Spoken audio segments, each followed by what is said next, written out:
రాముడు అలా లెక్క అయితే రాముడిని సాకలోడు ఒకటి చెప్తే నిప్పులకు దూకమని చెప్తాడా? అంత ఇదే రాముడు. కానీ అక్కడ ఎందుకు చెప్పాడు అనేది మనం సూక్ష్మంగా గ్రహిస్తే, ఎందుకు చెప్పాడు అని సూక్ష్మంగా గ్రహిస్తే ఏంటంటే, ఎందుకు చెప్పాడు ఒక రాజు అనేవాడు వాడెవడో సామాన్యుడు, ఆఫ్టర్ ఆల్ సాకలోడు, వాడు చెప్పిన మాటకు నేను విలువ ఇవ్వటం ఏంటి అని కాకుండా, వాడు సాకలోడైనా సామాన్యుడైనా సరే వాడు ఒక మాట ఎప్పుడైతే శంకించాడో వాడికి నివృత్తి చేయవలసిన బాధ్యత రాజు.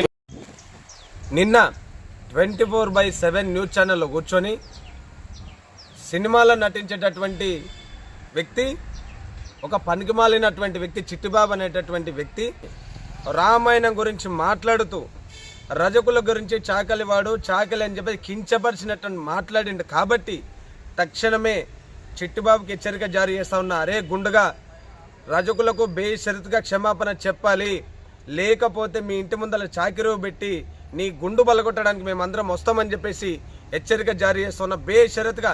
రజకులు అంటే అంత కళ్ళ కింద కనిపిస్తలేదా? రజకుల చరిత్ర తెలియనటువంటి మూర్ఖుడు ఈ చిట్టిబాబు.